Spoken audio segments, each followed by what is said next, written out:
Ya, salam saudara, ini adalah sebuah materi suplemen ya, atau materi tambahan untuk materi pada video live saya kemarin ya, mengapa Deuterokanonika tidak diterima dalam kanon Protestan. Saya membahas bukti-bukti dari Josephus akhir abad pertama sampai dengan diadakannya Konsili Tren ya 1545 sampai dengan 1563. Nah, di dalam video itu saudara-saudara, saya berusaha agar sangat fair mempresentasikan bukti-bukti sejarah yang ada dan mengingatkan beragam karikatur atau strawman yang diciptakan dari pihak Protestan terhadap pihak Katolik maupun sebaliknya dari pihak Katolik terhadap pihak Protestan.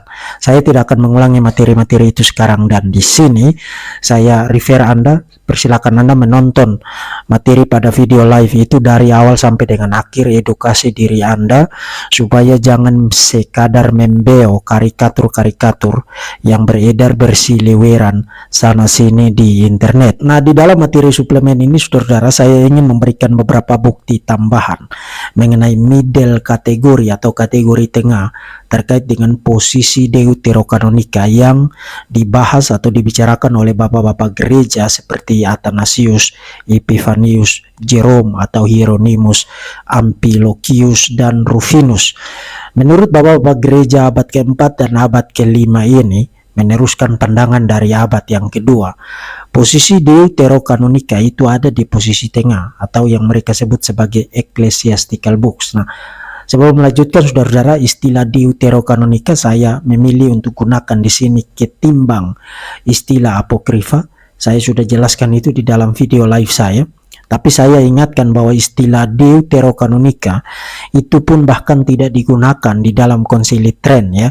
Karena istilah itu baru digunakan setelah Konsili Tren sekitar 10 atau 15 tahun setelah konsili itu diadakan, dan istilah itu pertama kali digunakan oleh seseorang bernama Sextus dari Vienna. Tapi saya gunakan di dalam video ini untuk convenience ya, untuk kemudahan saja, supaya kita lebih gampang mengidentifikasi apa yang saya maksudkan. Nah, bapak-bapak gereja yang tadi saya sebutkan saudara-saudara menempatkan Deuterokanonika sekali lagi pada posisi tengah, yaitu mereka sebut ecclesiastical books atau kitab-kitab gerejawi. Kitab-kitab ini menurut mereka baik untuk dibaca dan berguna dibaca sebagai ilustrasi untuk kesalehan dan iman.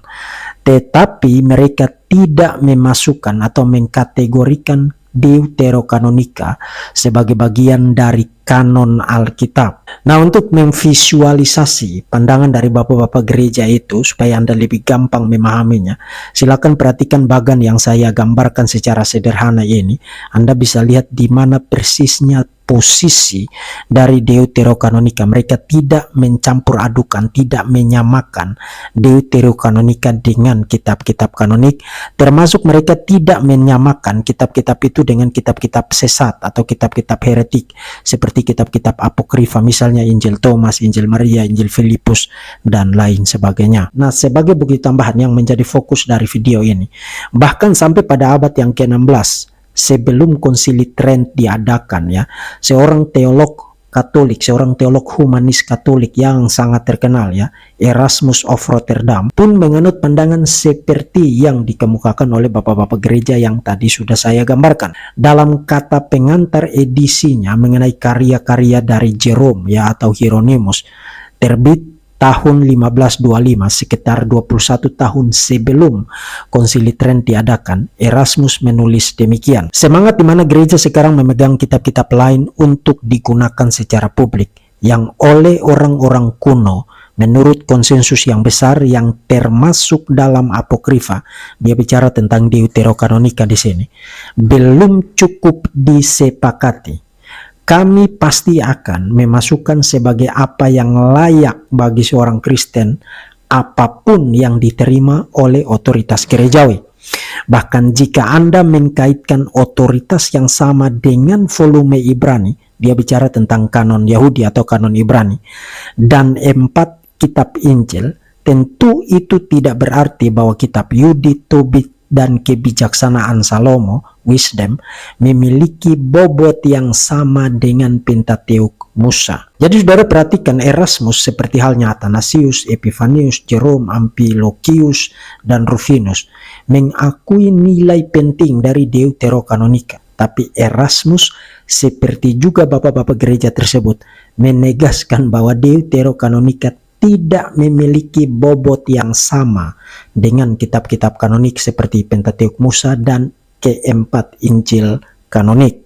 Dan bukan hanya Erasmus, saudara, Kardinal Cajetan atau namanya adalah Thomas Cajetan ya, 1468 sampai dengan 1534. Dia adalah seorang teolog dan seorang filsuf Katolik yang terkenal karena perdebatannya dengan Martin Luther. Pada tahun 1532, Cajetan yang ditugaskan untuk memeriksa atau menguji ajaran-ajaran Luther menyelesaikan bukunya yang berjudul Commentaries on All the Authentic Historical Books of the Old Testament and Job. Pada bagian akhir dari tafsiran atau komentarnya terhadap kitab Ester, Cajetan menulis sebuah catatan yang sangat panjang, menjelaskan mengapa dia tidak memberikan tafsiran, tidak memberikan komentar atau komentari untuk kitab Tobit, Judit, dan 1-2 Makabe. Menurut Kardinal Cajetan, kitab-kitab tersebut, Tobit, Judit, 1-2 Makabe, kitab-kitab itu tidak termasuk di antara kitab-kitab kanonik yang menjadi sumber doktrin. Meski demikian, dia mengatakan kitab-kitab tersebut bersama dengan kitab Kebijaksanaan Salomo atau Wisdom dan juga kitab Sirak digunakan oleh gereja sebagai bahan edifikasi bagi orang-orang Kristen yang saleh. Sekali lagi, Cajetan seperti halnya Erasmus dan juga bapak-bapak gereja yang tadi sudah saya gambarkan, meskipun memandang Deuterokanonika secara positif, namun tidak menganggapnya sebagai bagian dari kanon Perjanjian Lama. Nah, dari pihak reformasi, saudara, atau yang di kemudian hari disebut dengan Protestan, sikap yang sama dipertahankan. Dalam video live saya kemarin saya sudah sebutkan bahwa King James Version ya, terbit 611, menempatkan Deuterokanonika di antara Perjanjian Lama dan Perjanjian Baru. Bahkan sebelum King James Version ya, di Inggris sebuah dokumen berjudul 39 Articles dikomposisi tahun 1563, tahun yang sama dengan sesi terakhir dari Konsili Trent, menyatakan, dan kitab-kitab lain seperti yang dikatakan oleh Jerome atau Hieronymus yang dibaca gereja sebagai teladan kehidupan dan instruksi tata krama, namun itu tidak menggunakannya untuk menetapkan doktrin apapun, tidak menggunakan Deuterokanonika untuk menetapkan atau membangun doktrin apapun. Kemudian saudara, karya terkenal dari John Bunyan ya, seorang Puritan yang sangat terkenal, sebuah alegori yang sangat beautiful tentang kehidupan spiritualitas Kristen, The Pilgrim Progress, terbit tahun 1678, juga menentukan sikap yang sama, misalnya terhadap kitab Sirak ya. Bunyan membaca kitab Sirak, menyatakan memperoleh manfaat dari kitab itu, tapi dia tidak menganggapnya sebagai bagian dari kitab kanonik. Hal yang sama juga Anda bisa temukan dalam Revised Standard Version ya, terbit tahun 1952, memasukkan atau menempatkan Deuterokanonika di antara Perjanjian Lama dan Perjanjian Baru. Kembali ke Martin Luther ya, dalam perdebatannya dengan Johann Mayer von Eck ya, tahun 1519, Luther jelas sekali menolak kitab 2 Makabe yang menurutnya mengajarkan purgatori dan mendoakan orang-orang mati. Luther menyatakan bahwa kitab itu tidak merupakan bagian dari kanon. Jadi jelas sekali Luther menolak status kanonik dari 2 Makabe. Tapi Luther mengatakan bahwa kitab itu efektif bagi orang-orang yang beriman. Dan bukan hanya itu, ketika Luther menyelesaikan terjemahan Alkitab dalam bahasa Jerman ya, 1534, Luther tetap memasukkan Deuterokanonika di antara Perjanjian Lama dan di antara Perjanjian Baru.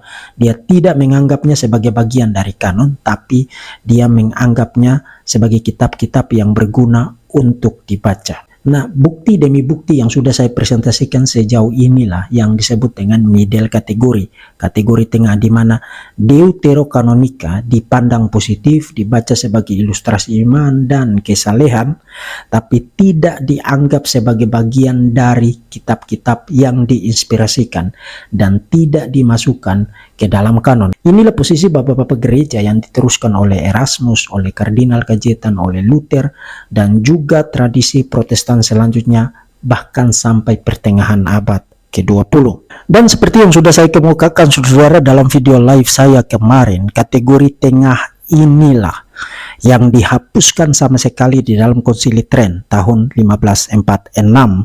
Tren mendeklarasikan bahwa Deuterokanonika merupakan bagian integral, tidak terpisahkan dari kanon, dan karena itu kitab-kitab Deuterokanonika memiliki bobot yang sama dengan kitab-kitab kanonik lainnya di dalam kanon Ibrani.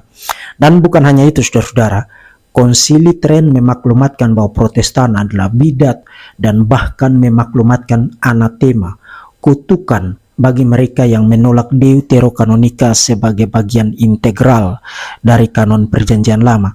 Sebuah keputusan yang tidak mengikat, dan maklumat kutukan di dalam Konsili Tren itu adalah sesuatu yang sembarangan karena lahir dari sebuah pengabaian kolosal terhadap sejarah gereja. Nah, supaya Anda tidak berpikir bahwa saya memberikan kritikan yang berat sebelah, setelah pertengahan abad ke-20, terjemahan-terjemahan Alkitab dari pihak Protestan memang umumnya tidak lagi memuat Deuterokanonika. Dan fakta inilah yang menimbulkan kesalahpahaman demi kesalahpahaman yang juga sangat masif di dalam tradisi Protestan. Seakan-akan Deuterokanonika itu sepenuhnya buruk, terlarang, dan tidak boleh dibaca. Sikap semacam ini di kalangan tradisi Protestan setelah pertengahan abad ke-20 sekali lagi adalah sikap buta sejarah. Benar bahwa di dalam Deuterokanonika terdapat hal-hal yang ditolak dalam Protestanisme, ya, seperti sikap Luther yang tadi saya gambarkan mengenai kitab 2 Makabe. Tetapi sejak awal mengikuti bapak-bapak gereja, tradisi Protestan menerima secara positif Deuterokanonika dalam kategori tengah yang tadi sudah saya gambarkan. Deuterokanonika tidak sama dengan kitab-kitab apokrifa seperti Injil Thomas, Injil Maria, Injil Filipus, dan lain sebagainya yang heretikal, yang bidat. Tidak, akhirnya saudara-saudara, terlepas dari Anda setuju atau tidak setuju, saya tetap berharap Anda mendapatkan manfaat dari presentasi bukti-bukti yang ada. Lebih khusus lagi, mari kita belajar untuk tidak mengkarikaturkan posisi pihak lain, meskipun kita tidak setuju dengan posisinya. Lebih daripada itu, mari kita belajar untuk menjadi murid dari kebenaran, dan biarlah kebenaran yang menjadi hakim bagi kita, bukan sekadar keinginan pribadi atau kecenderungan subjektivitas kita masing-masing. Allah Tritunggal, Bapa, Putra, dan Roh Kudus memberkati Anda sekalian.